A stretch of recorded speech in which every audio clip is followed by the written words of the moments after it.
Pada kesempatan kali ini kami akan membahas 7 cara menata peralatan dapur dengan rapi dan bersih. Namun sebelum menuju ke pembahasan atau topik utama, bagi Anda yang belum subscribe, silakan klik tombol subscribe berwarna merah dan jangan lupa klik juga notifikasinya berupa tanda lonceng di sebelah tombol subscribe supaya Anda tidak ketinggalan informasi penting dari kami. Peralatan dapur yang tidak tertata dengan rapi bisa membuat Anda kesulitan saat memasak. Yuk rapikan dapur dengan cara menata peralatan dapur berikut. Menyimpan peralatan rumah tangga dalam jumlah banyak bisa menjadi masalah jika tidak ada ruang untuk menempatkannya. Selain mengganggu estetika, perlengkapan rumah tangga yang tidak ditata secara rapi bisa membuat Anda kebingungan ketika harus mencari barang yang hendak digunakan. Yuk ikuti cara menata peralatan rumah tangga, khususnya peralatan dapur agar terlihat rapi. 1. Kelompokkan sesuai jenis dan ukuran. Pernahkah Anda mengalami kesulitan saat harus mencari salah satu alat masak lantaran alat rumah tangga tidak tertata rapi dengan baik? Peralatan dapur memang harus dikelompokkan sesuai dengan jenis atau ukurannya. Sebagai contoh, jika di dapur terdapat wajan beberapa ukuran, maka tempatkan wajan-wajan tersebut menjadi satu. Sementara gelas-gelas dan cangkir bisa dikelompokkan juga menjadi satu. Intinya, menempatkan peralatan dapur sesuai fungsi atau ukurannya akan memudahkan Anda menemukannya di kemudian hari. 2. Simpan peralatan kecil di dalam box.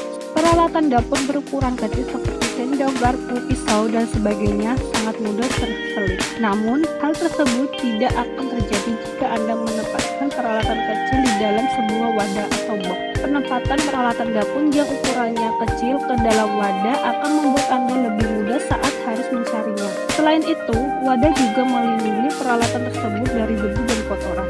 3. Letakkan bumbu di rak khusus dan beri label pada wadahnya. Saat sedang memasak, tak jarang seseorang salah membedakan antara garam dan gula pasir. Akhirnya, ketika harus menambah gula, garamlah yang terambil sehingga cita rasa makan menjadi sangat asin. Untuk menghindari kecerobohan semacam ini, simpan bumbu dapur di rak agar tidak salah mengambil bumbu dapur. Berikan label pada setiap wadah penyimpanannya. Label tersebut bertulisan nama bumbu dapurnya, jadi Anda bisa membaca terlebih dahulu agar tidak mengambil bumbu yang salah. Manfaatkan ruang lapang untuk menyimpan peralatan berukuran besar. Dalam penataan peralatan dapur, Anda harus pandai-pandai memanfaatkan ruang lapang yang tersedia di antara perabotan rumah tangga yang sudah ditambahkan di dapur. Misalnya, meja bawah kompor kosong. Manfaatkan saja untuk meletakkan barang-barang berat dan berukuran besar yang tidak bisa dimasukkan ke dalam kabinet atau lemari. Setiap ada ruang lapang yang tersedia, usahakan untuk memanfaatkannya agar semua peralatan dapur dapat tertata dengan baik. 5. Maksimalkan ruang bawah sink untuk penyimpanan. Sama seperti poin sebelumnya, Anda memang harus memanfaatkan ruang kosong yang tersedia di antara perabotan rumah tangga. Salah satu ruang lapang yang biasa dijumpai di dapur adalah bagian bawah sink alias wastafel cuci piring. Bagian bawah sink ini bisa dipakai untuk penempatannya. Bagian bawah sink ini bisa dipakai untuk menempatkan sebuah jenis alat dapur yang berukuran besar. Bahkan kamu bisa meletakkan rice cooker atau dandang berukuran besar tepat di bawah wastafel cuci piring ini. 6. Urutkan penataan piring sesuai bentuk dan warna. Piring terdiri dari berbagai bentuk yang memiliki fungsi masing-masing. Sebagai contoh, rocker flat adalah piring dengan ukuran datar dan di bagian tengahnya terdapat lingkaran jauh. Piring ini dipakai untuk alat cangkir maupun gelas. Ada juga soufflet yang bentuknya mirip seperti mangkuk, tapi tengkungannya tidak sedalam mangkuk. Tata piring di dapur sesuai bentuk atau warnanya. Hal ini bukan hanya memudahkan Anda saat mengambil piring, tetapi juga membuat tatanan piring jadi lebih sedap dipandang di mata. 7. Pisahkan tempat sampah kering dan basah.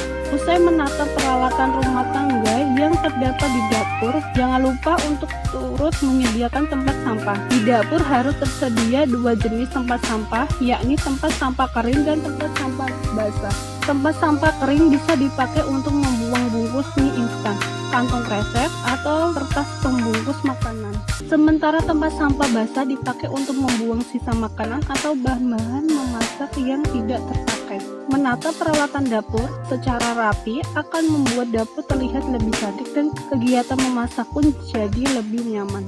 Jika ada waktu luang, manfaatkan untuk membuat dapur Anda jadi lebih rapi dengan cara-cara di atas. Demikian ulasan mengenai 7 cara menata peralatan dapur dengan rapi dan bersih. Bagaimana pendapat Anda? Silahkan tinggalkan komen di kolom di bawah video.